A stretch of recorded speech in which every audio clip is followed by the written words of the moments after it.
top, on Monday, the President will join the Business Roundtable CEO quarterly meeting at their headquarters in Washington, D.C. to discuss the United States' response to Russia's unprovoked and unjustified war with Ukraine, and the President's plans to lower costs for working families, create good-paying union jobs, and tackle the climate crisis.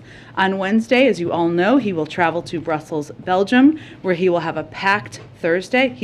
He's traveling that day. There's not a schedule that day, but eat your Wheaties, eat your spinach. It's going to be a long Thursday because on Thursday, to start the day, the President will attend an extraordinary NATO summit to discuss ongoing deterrence and defense efforts in response to Russia's unprovoked and unjustified attack on Ukraine. He will also reaffirm our ironclad commitment to our NATO allies and to defend every inch of our NATO territory. Then he will join a scheduled European Council summit to discuss our shared concerns about Ukraine, including transatlantic efforts to impose economic sanctions on Russia, provide humanitarian support to those affected by the violence, and address other challenges related to the conflict. Later in the day, he will attend the G7 meeting called by Germany to further discuss with our allies and partners the consequences we are imposing on Russia for its war of choice. We'll have more announcements, I'm certain, on the trip in the days ahead. I don't have additional details. We've also, of course, invited our National Security Advisor, who always enjoys engaging with all of you, to join us to preview the trip early next week. So we're just figuring out the date and the time depending on when the charter leaves. With that, Zeke, why don't you kick us off? No updates on the Friday schedule? Don't have any updates at this point in time. Onto the President's call this morning with Refugee. Does the White House now have a sense of whether or not China has decided whether to assist Russia backfill its supplies and fulfill its request for material in support of its invasion of Ukraine? Well, I'm not going to give an assessment of that from here. What I can tell you is that the majority of this call, as I think you heard, you saw in the readout, and you heard, I think, on the call we just did, but was focused on Russia's unprovoked invasion of Ukraine. The President spent, the vast majority of the nearly 2 hours was spent with the President outlining the views of the United States and our allies and partners on this crisis, including a detailed overview of efforts to prevent and then respond to the invasion, how we got here, steps we've taken, where we've gone and why. Of course, as was also noted in the readout, but let me just reiterate, he also conveyed and described the implications and consequences if China provides material support to Russia. But again, I'm not going to provide any additional assessment from here.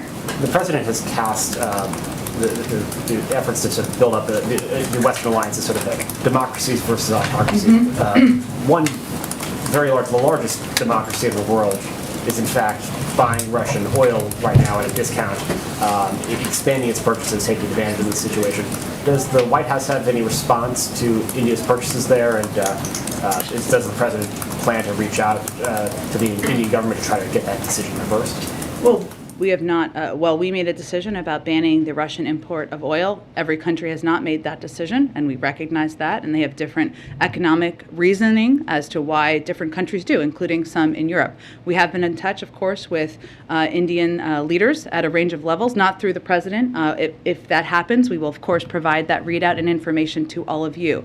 But what we would project or convey to any leader around the world is that the rest of the world is watching where you're going to stand as it relates to this conflict, whether it's support for Russia in any form as they are illegally invading Ukraine.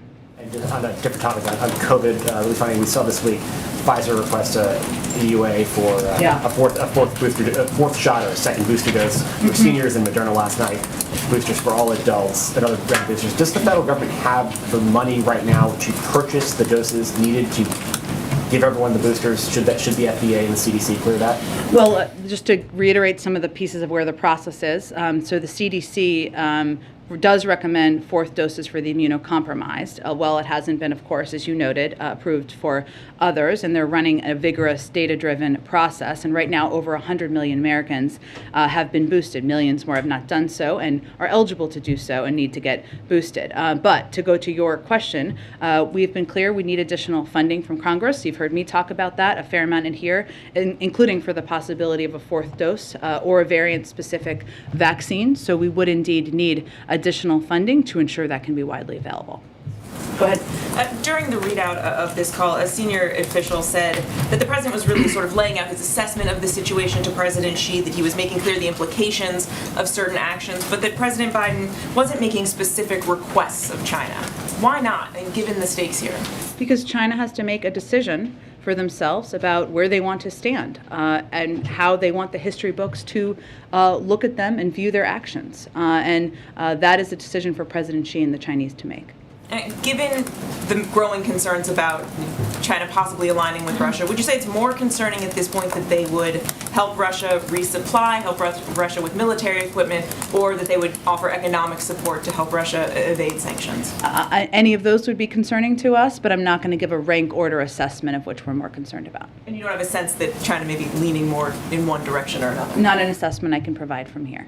I guess sort of a logistical question. You know, Sure. the Chinese got out a readout of the call fairly quickly. Before it was even done. It was, I think, 3.5, maybe 4 Remarkable. hours before your readout was out. Should we read anything into the time that it took to get your side of the story out? So it was a lengthy call, as you all know. 2-hour call is of course a lengthy call, even with translation. And what typically happens, and this time is a little longer than typical, but is there's a meeting to discuss what happened during the meeting and assess what kind of information we can provide publicly. Obviously, we want to do as much as that as possible to all of you, but we also want to ensure we're protecting the diplomatic channels and conversations. So it was an effort to do exactly that. Go ahead. Yeah, I just wanted to ask, so, we've spoken to U.S. and European diplomats who say that there's still not exactly an agreement on what the red line would be. That, when China would face consequences. Can you say a little bit more about those discussions and whether there is agreement with G7 allies and others who have joined in about what the trigger is and what sort of consequences there would be? Well, Andrea, I would say, the movement of China to align with Russia, or to the movement of them to align with Russia, or their proximity of moving closer together, is certainly of great concern to us, as we have expressed, and we are not the only country that has expressed that concern, including many other members of the G7 have expressed exactly that concern. So this is part of the discussion. It has been an ongoing part of the discussion. Expect it certainly would be when the president goes to Europe next week, but we're not in a place at this point to outline the specifics. We're still discussing. And then just to follow up on that, initially, I think going into the call, we were expecting that there would be discussion about Iran and North Korea as well. Did the two leaders get around to those issues, and are they any closer in terms of alignment on those issues? And then just to your first point, or your response, one of the issues that has separated the U.S. and China in recent years has been disputes over trade and lots of tariffs. Would you anticipate that China would face a larger trade war if, or additional sanctions and tariffs if it does proceed to align more closely? Well, we have a range of tools that could be considered, and sanctions are certainly one tool in the toolbox, as they are for other countries as well, even if as we have not outlined specific consequences, and we'll communicate those directly to China and, of course, with our European partners and counterparts. The call was focused, as the readout conveyed. The vast majority of it was on Russia's unprovoked invasion of Ukraine, but also the issue of Taiwan was raised by the Chinese, and the president reiterated that U.S. policy on Taiwan has not changed. That was really the vast majority of the focus of the call. Obviously, there are a range of issues and topics we discussed with the Chinese, and as a part of this call, there was an agreement on ensuring there was an open line of communication and that the discussion would continue in this critical period ahead, of course, at lower levels. Go ahead. During this tour call, did President Xi ever refer to it as an invasion? We'll let President Xi and his team outline any more specifics about his component of the conversation. Why not reveal if he called it an invasion or called it a war? Because we don't, as a policy, speak for other countries. They can speak for themselves. Yesterday, Secretary Blinken said the administration was concerned that China is considering answering Russia's request for more military equipment. After this 2-hour call, does the White House still have that concern? We have that concern. The president detailed what the implications and consequences would be if China provides material support to Russia as it conducts brutal attacks against Ukrainian cities and civilians. And obviously that is something we will be watching and the world will be watching. So that concern hasn't gone away following the call. Obviously actions are a key part of what we'll be watching. And Russian Foreign Minister Lavrov says that Russia will view any weapons shipments into Ukraine as, quote, legitimate targets.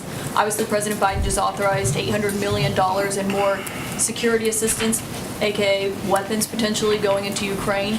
So what is the president's response to that comment? Well, that's a threat that he has made before, I would just note, Foreign Minister Lavrov. I would note that just in terms of how it works, without getting into too many logistics, of course, there are no U.S. troops operating inside Ukraine. Our forces are in NATO territory, and so are NATO forces in NATO territory.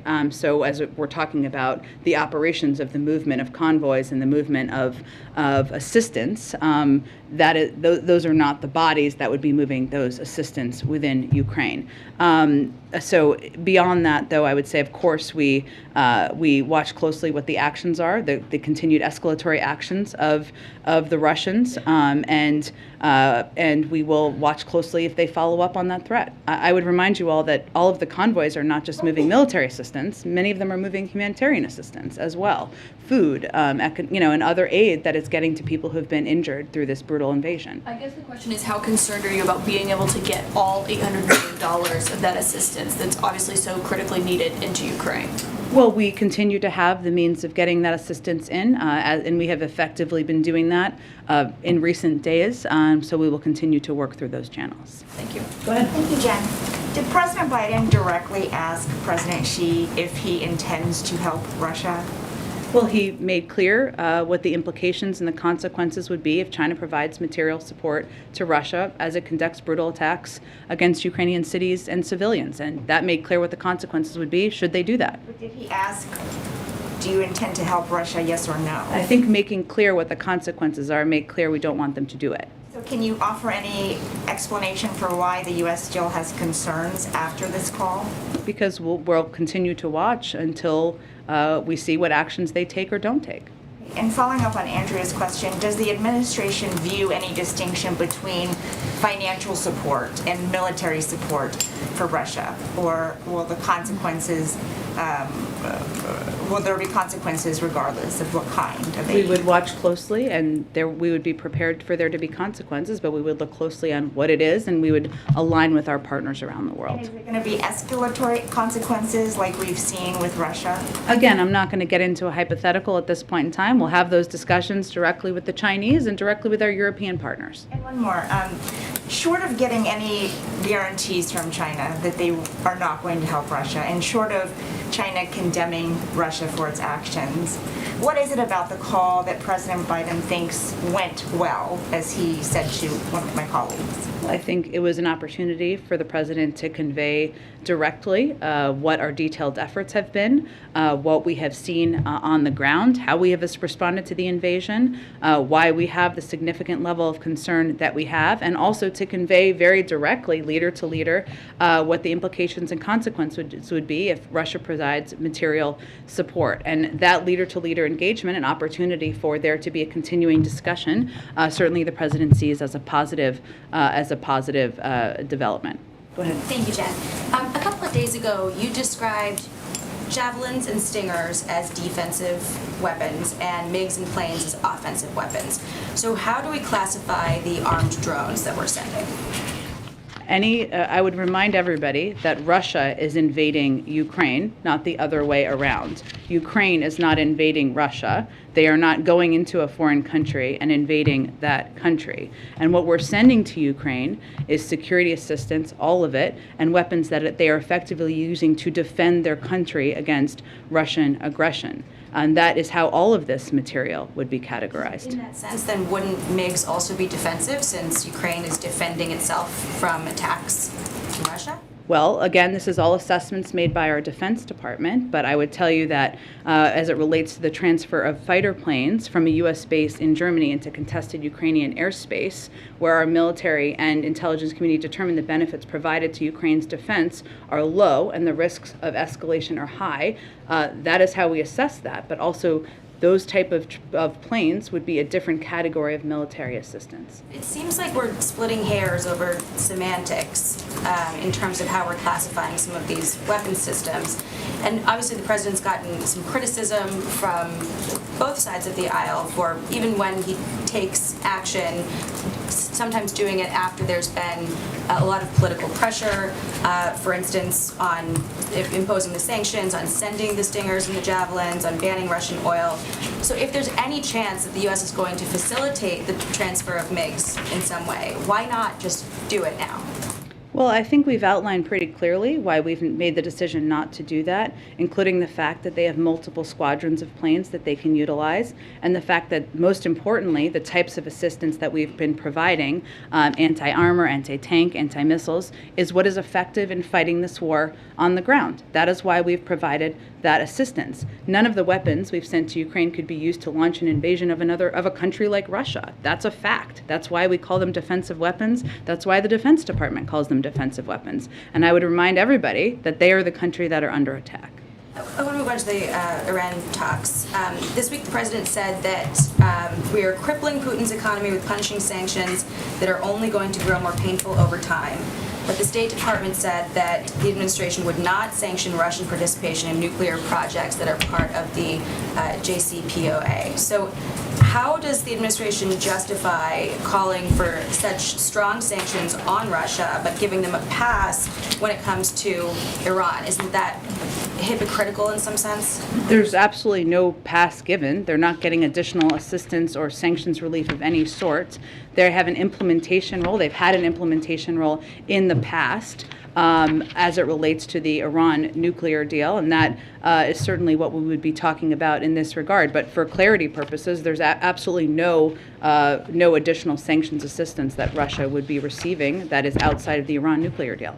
So, but just carving out what's already there and giving it protection, that it will not be sanctioned? Well, to explain to you, or for those of you who have covered back in 2015, you may remember this, that there have been roles in the past that Russia has played in terms of the movement or the protection, the nuclear protections in some capacity of as we're implementing the Iran deal, and that's what we're really referring to. That's part of the discussion in the deal. This is a new deal that we're doing. It's the similar implementation components. It's a implementation and discussion around a similar deal that was discussed back in 2015. And then the Director of National Intelligence annual threat assessment last month said that Iran has threatened to kill former and current U.S. officials in retaliation for the U.S. killing the IRGC's leader, Qasem Soleimani. So do those threats constitute terrorism? Well, I would just remind you all that where we are, one, I'm not going to just confirm or get into specifics about any threats through intelligence channels, but where we are right now,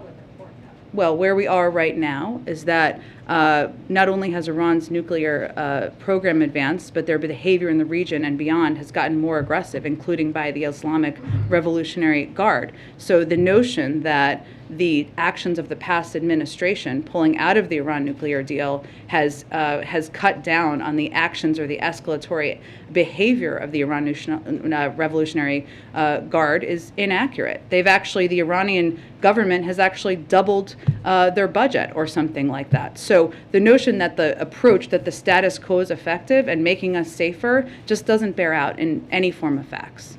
So they should not then, the IRGC be delisted from the terrorist blacklist? There's an ongoing negotiation. I'm not going to get into specifics of it, but I would just note that the status quo where we stand has done nothing to make us safer in any regard. In fact, the Islamic Revolutionary Guard has only been strengthened. Go ahead. Jen, I want to follow up with you on the call. You have, from the podium and in the readout, it says the president described the implications and consequences if China provides material support to Russia. So to be clear, did President Biden warn President Xi not to send any support to Russia? I think he made clear what the implications and consequences would be if he did. That is laying out what the consequences would be. President Xi has to decide what he's going to do here. And not just here, but is it fair to characterize that as a warning? I would characterize it exactly as I said it.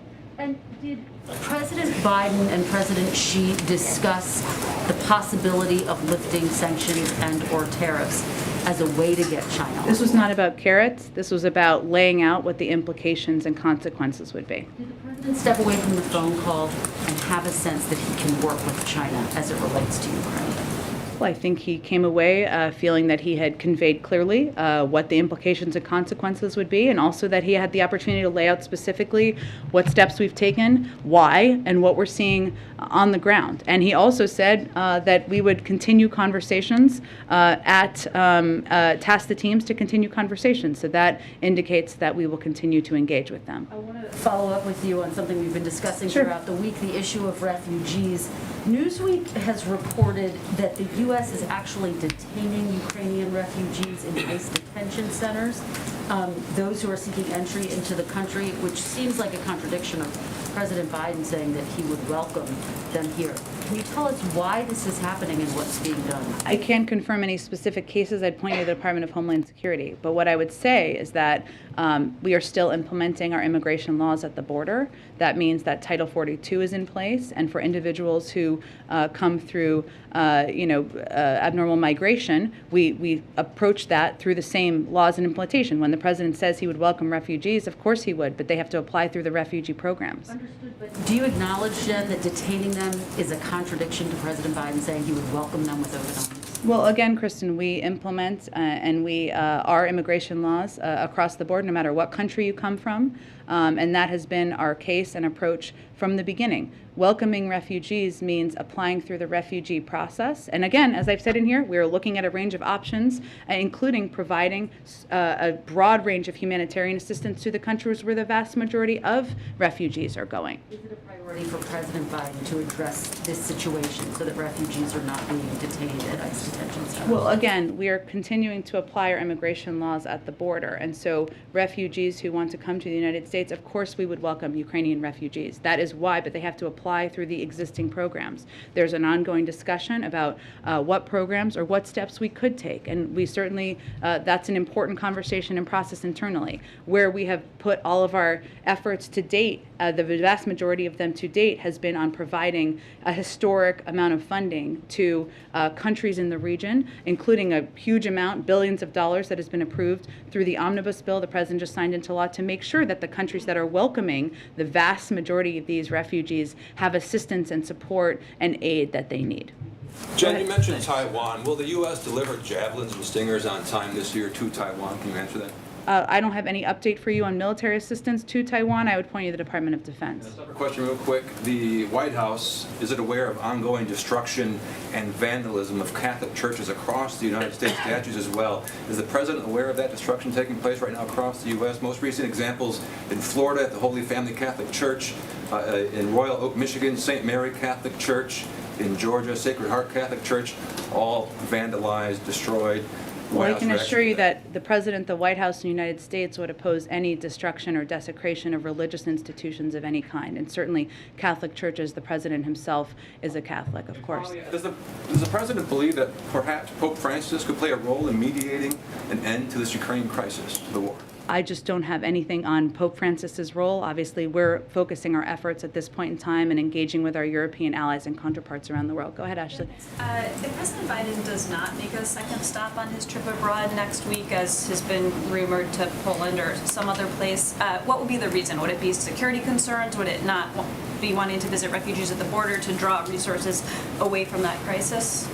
I expect we'll have more on the trip soon, so I don't want to get too ahead of where we may or may not be, but we factor in a range of factors whenever we make any travel plans, including pulling resources away, as you noted, including security concerns, including ensuring that we can implement it effectively. But we pulled this trip together pretty quickly, so we're working as quickly as we can to get any other details finalized. More on a different topic. Following up on what my colleague asked yesterday, President Zelensky mentioned in his address this idea of a U-24 United for Peace. It's a little unclear to me, at least, what exactly that would look like and mean. What is the White House's understanding of what he's asking for? Is that an alternative to NATO? What role would it fill? Can you try to We just don't have any other assessment or explanation from here. I mean, I'd certainly point you to the Ukrainians to discuss in more detail. We talk with them regularly.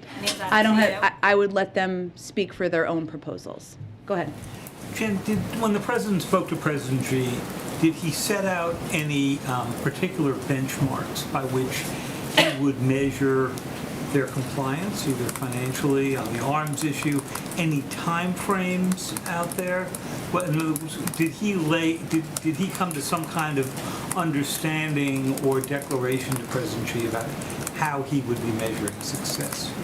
Success in terms of whether or not he provides material support? I don't have anything more to outline on that for you. I would just say that the call was not about making asks. It wasn't about making assessments. It was about having an ongoing discussion and dialogue about the illegal invasion, or the invasion of Russia's unprovoked invasion of Ukraine. And was there any discussion of the agreement that President Xi reached with President Putin just at the opening of the Olympics?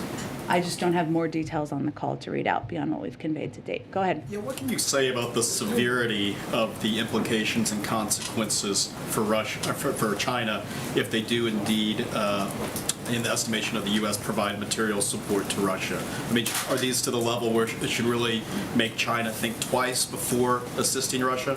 Well, it's up to President Xi and the Chinese to make that decision. But the president, again, laid out very clearly and directly in the call what the implications and consequences would be if they provided material support. Why is the White House choosing not to elaborate and disclose more about what the consequences could be here? Because we feel that it would be most constructive to have those conversations directly with the Chinese. Go ahead. Hi. A senior administration official just told us that that President Biden didn't make any specific requests to Xi and that China will make its own decisions. But I think I just said that too. There you go. But we're nearing a pretty critical point in the war where, according to your own assessment, Russia seems poised to potentially deploy bio or chemical weapons. How much time is there for China to really weigh in here with Putin, and why not press for that while on the call? I think that the primary focus of this call was for the president to lay out specifically the consequences and specifically where we've come to date. His assessment was that was the most constructive way to spend the call, and that it's going to be up to President Xi and the Chinese to determine what role they're going to play moving forward. Go ahead. Implications and consequences. Yeah. I'm asking about this again because in the lead up to Russia's invasion, the White House was really extremely transparent, laying out call after call and briefing after briefing a lot of the specifics that we then saw implemented. Why, in this case, is it just saying implications and consequences and not giving the same specifics? Sure, because we feel it's the most constructive way to engage and have a constructive dialogue. But just to clarify, the specifics were given out in detail on this call. It sounds like what you're saying. Correct. I'm not going to give you more details about the level of detail, but it was a detailed engagement. I'm not going to outline that more from here, but he was specific about what he described on the call. Go ahead. I hope I'm not beating a dead horse here. It's okay. Okay, it's Friday. So you said previously the point of this call would be to see where she stands. Yep. You're obviously reluctant to tell us where she stands based on that call, and you pointed to the Chinese, but their readout, if you've read it, doesn't tell you much either. So can you at least say after a 2-hour call, is the White House confident it knows where she stands, and you just don't want to tell us? Or are you not telling us because you don't really understand where he stands? I think what I can tell you is that they tasked the teams with having continued discussions, but I'm not going to provide you any additional assessment from here. Go ahead in the middle. How does President Biden define the current Chinese and U.S. relationship right now? Have you scheduled more communications, meetings, calls?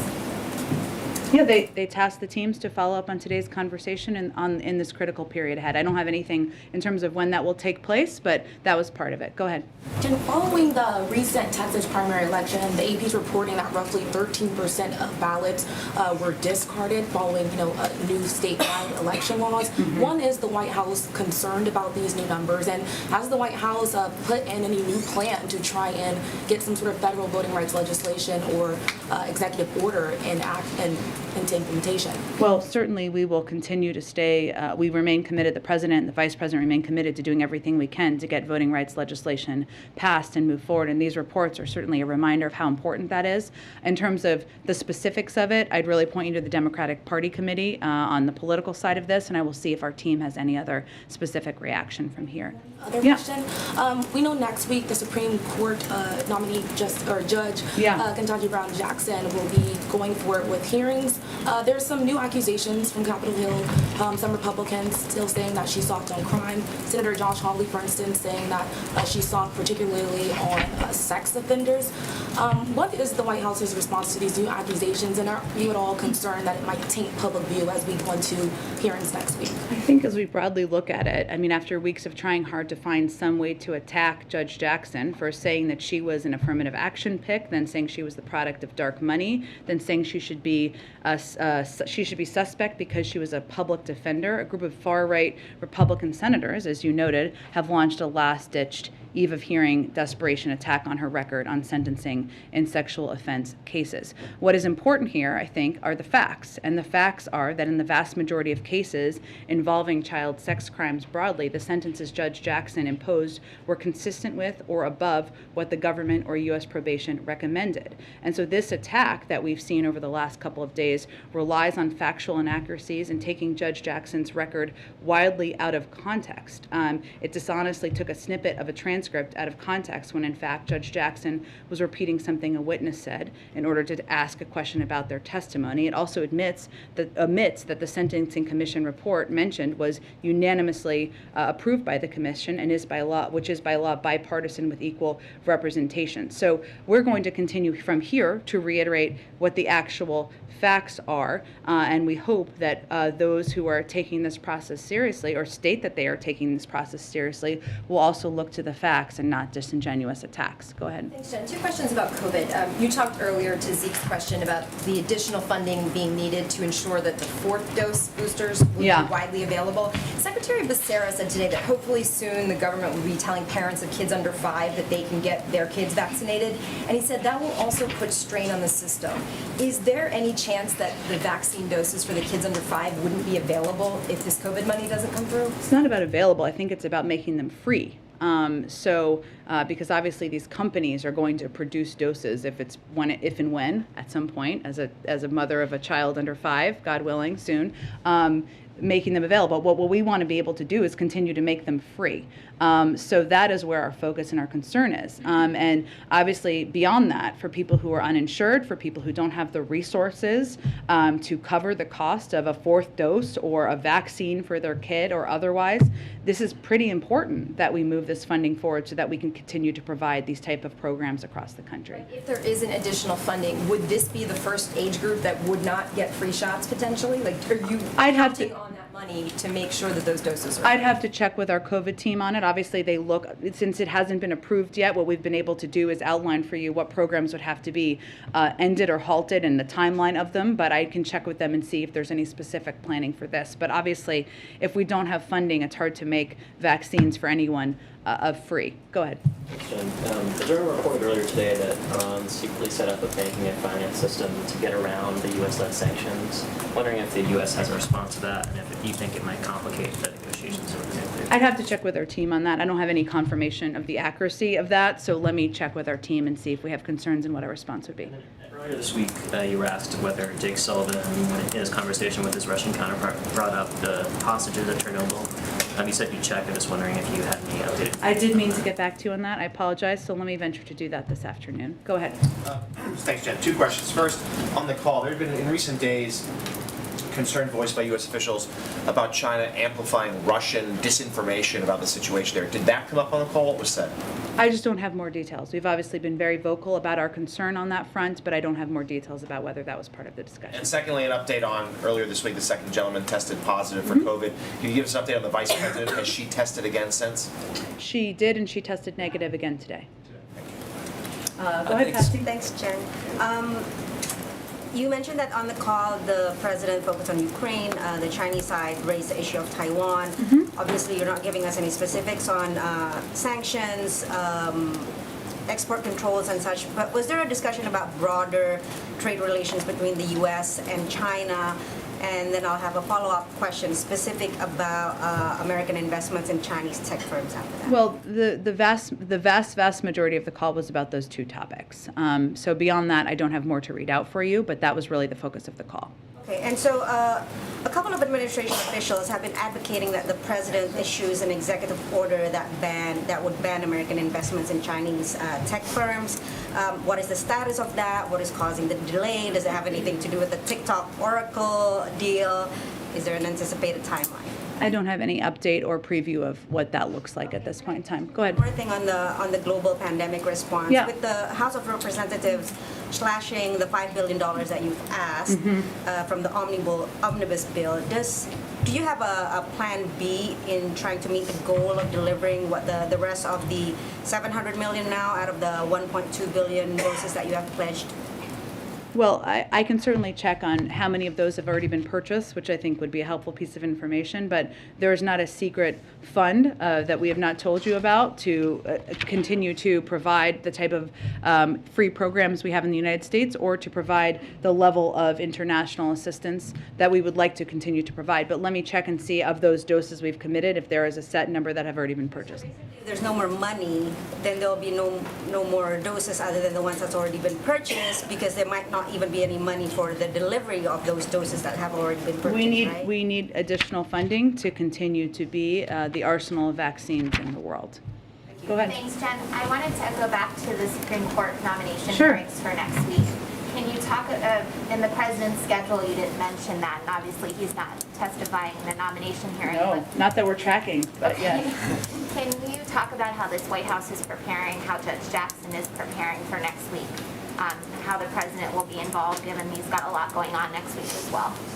Well, I would say that Judge Jackson, as you know, has a whole team of people internally and externally who has been helping her through the preparation process. And she, which won't surprise anyone, started studying and practicing and preparing as soon as she was nominated to serve on the Supreme Court. And that process has obviously picked up over the last couple of days. And so our team will be closely watching and monitoring the hearings next week. I'm sure we'll be responding to the inevitable doses of misinformation that travel out as well. I also wanted to ask about COVID testing. The administration announced that families could order a second round of rapid tests a few weeks ago. I don't know when it was, but recently. Yes, in the State of the Union. Yes, thank you. Could you provide an update on how many tests you've shipped at this point, and whether there's been interest in that second round? I can certainly check and see if we have an updated number. I know there's been interest, but we'll see if there's an updated number to provide. Brian, go ahead. Thank you, Jen. I wanted to ask about the rapport between Xi and President Biden. The two men have shared a meal together. They've known each other for more than 10 years. Yeah. This is an important moment in U.S.-Chinese relations. How did their personal rapport play into today's call? Well, I would say they know each other. As you've noted, they've spent time together. They've had a range of direct and candid conversations. This is not the first, and that certainly contributes to the president's ability to be as direct as he is, whether it is laying out where we've come from and why we are at this point, and his great concerns and significant concerns about Russia's unprovoked invasion of Ukraine, and also what the implications and consequences would be. So there's no question that the president's time on the world stage, his prior relationship with President Xi, having spent time with him, engaged with him directly, had many multi-hour calls and meetings with him, contributes to his ability to have those type of conversations. Did the president bring up those past meetings in this 2-hour call today?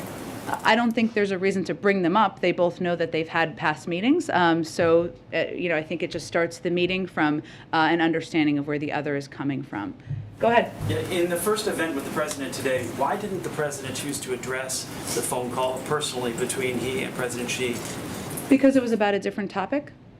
And there's a lot of things the American people care deeply about. So it was his effort to communicate about a range of issues. When you have the leader of the largest economy in the world and the second largest economy in the world, and they're talking, they could fall on either side of an invasion.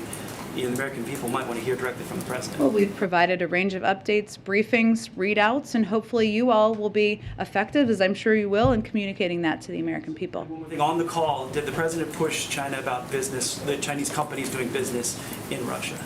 Well, I would say first that, the president, as we all have made clear, that there have been implications. As you see, while we have not asked companies to take specific steps, you look at Russia and what's happened there and what the implications have been for the Russian economy of companies pulling out. And, that's certainly something for every country to watch as they're making decisions about which side of this conflict they're going to stand on. Go ahead.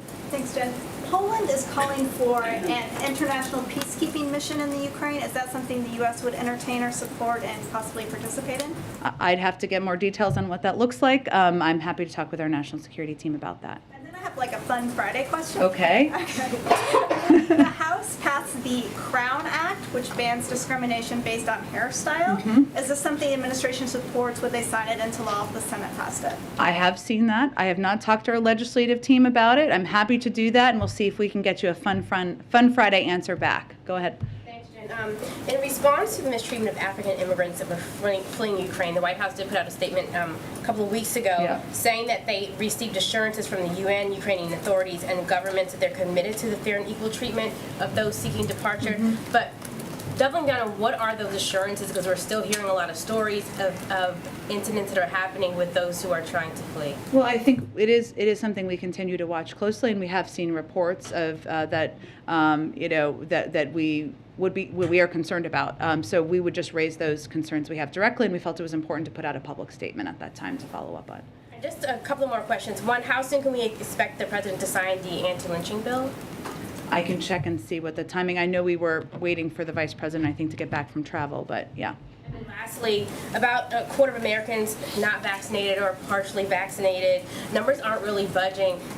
Is there any move or change to the definition of what is fully vaccinated? That would be for the CDC to determine. There hasn't been a change at this point in time. It still remains 2 doses, but we are continuing to encourage any American who has not received a booster to do exactly that because it would provide them additional necessary protection. Go ahead. On Judge Jackson's hearings next week, have some of that prep work included conversations between the nominee and the president and any advice from the former chairman of the Judiciary Committee? I'm not going to get into details about their private conversations. So has he played? So he has not played a role in sort of the prep or the. He's not participating in the mock preps, no.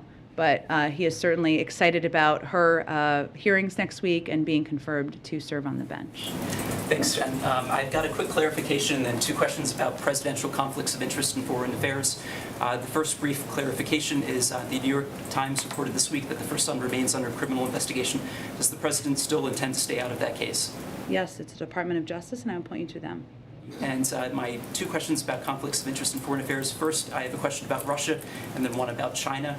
On Russia, you told me last year that you were unfamiliar with the Senate report that alleged that the first son, or a company linked to the first son, received $3.5 million from the richest woman in Russia. Subsequent reporting indicates that President Biden, when he was vice president, had a dinner in Georgetown with the same woman in 2015. This Yelena Ballerina, she has not been sanctioned yet by the U.S. government. How is President Biden navigating conflicts of interest when it comes to sanctioning people who have done business with his family? And can you explain to us what this $3.5 million was for? I don't have any confirmation of the accuracy of that report, so I have no more further details. About the conflicts of interest, though, how he's navigating those when deciding sanctions. What would be his conflicts of interest? Well, his son's company allegedly got $3.5 million from... Which I have no confirmation of, and he has continued to sanction oligarchs more than we've ever sanctioned in the past, so I'm not sure that's a conflict of interest. Go ahead. Thank you. Go ahead. I have a question about Russia now. I think we're moving on because we got to get some more people. Go ahead. My question about the conflict of interest when it comes to China is last year the first son's attorney said that he divested from a Chinese investment fund controlled by Chinese state-owned entities. We have received not even basic transparency about who bought out his stake, when this happened, and how much money changed hands. Did he actually divest, and if so, can you agree to basic transparency? He's a private citizen. He doesn't work for the government. I'd point you to his representatives. Thank you. His father's role as I think president we're done here. Thank you very much. Go ahead. Did President Biden talk to President Xi Jinping about the escalate tensions on Korean Peninsula? How did President Xi respond on this? Again, the vast majority of the call was about Russia's unprovoked invasion of Ukraine. And again, when President Xi raised Taiwan, the president reiterated the U.S. policy on Taiwan. Obviously, there are a lot of important issues that we discuss with the Chinese, some where we work together, some where we have strong concern, and there's a lot of channels for that. But that was the primary focus of the conversation. Go ahead. This is Jahan Zaybadi from Airway News TV, Pakistan. Pakistani Prime Minister Imran Khan requested for a telephonic conversation with President Biden like many months ago. It's like more than 14 or 15 months. We haven't heard anything about that. Is there any specific reason for not communicating with the Pakistani leadership? I don't have any update on a planned call or engagement. Obviously, we engage with Pakistan and a range of leaders at a number of levels through the State Department for our national security team. But in terms of a call or engagement with the president, I don't have anything to predict on that front. After his recent visit to Russia, Pakistani Prime Minister Imran Khan told a public gathering that he will not be a slave of America like other politicians do. Would you like to comment on that? I don't know why he said that. We have a long relationship with Pakistan, and that is a relationship we'll continue through diplomatic channels, so I don't have any more comment on that. Go ahead. Thanks, Jen. Thanks, Jen. Oh, we can go to both of you. Go ahead. Go. Well, I don't know whoever wants to go first. You can rock, paper, scissors. Thanks, Jen. You might have seen that President Putin held a rally at which he said of the Russian people that we have not had unity like this for a long time. Is that your perception? Do you have any comment? Well, we're not going to respond to President Putin's misinformation and propaganda rally, which is how we see it. And secondly, just a bigger picture question. There's been a lot of discussion this week about war crimes and war criminals. You're well aware the United States does not recognize the International Criminal Court. We're not a member, yeah. Yeah, you're not a member. President Biden believes that is the correct stance, and if so, doesn't that undercut the United States' moral authority? Well, I would note that there are a range of international bodies that have ongoing international investigations. We would not be the ones prosecuting, of course. There'd be international bodies prosecuting any case on war crimes. We're going to feed data and information into that, and they support their process. Okay, about the Western Balkans, please. Russia and China are spreading their influence a lot on Western Balkans, especially Bosnia, Herzegovina, and Kosovo. And the president is a friend of Bosnians and Kosovars. Can you assure people over there that America is still with them? Absolutely. Please send that directly. Go ahead, Nazira. Yeah, thank you very much, Jen. As you know, we celebrate our Nowruz New Year. Afghan people has high expectation. Do you have any message? And also, yesterday, President Biden signed some document, PTS, for new arrival Afghan refugees. Oh, TPS. Yes. We did. So the president did sign a TPS for Afghans, which means that those who have been in the country, and let me get you the exact information on that. Let's see. Let's see. Okay. So basically, so the TPS will apply only to those individuals who are already residing in the United States as of March 15, 2022, and meet all other requirements, including undergoing security and background checks. And this is a designation decided by the Department of Homeland Security through their process, and they designated Afghanistan for TPS on the statutory basis of ongoing armed conflict and extraordinary and temporary conditions. U.S. Citizenship and Immigration Services estimates that approximately 74,500 individuals in the United States would become eligible for TPS through the designation for Afghanistan, and that includes 72,500 who have been paroled into the United States through Operation Allies Welcome, and approximately 2,000 Afghan nationals who did not participate in the Operation Allies Welcome and were otherwise in the United States already. So this is a new designation just announced this week. New Year, Nowruz, any message for Afghan people, especially Afghan women? Well, I would say we would send a message of Happy New Year's to the Afghan people, and certainly a special shout out to Afghan women, and we have huge admiration for their courage, their bravery, and we will continue to stand with them during these challenging times. Thank you, everyone. Happy Friday.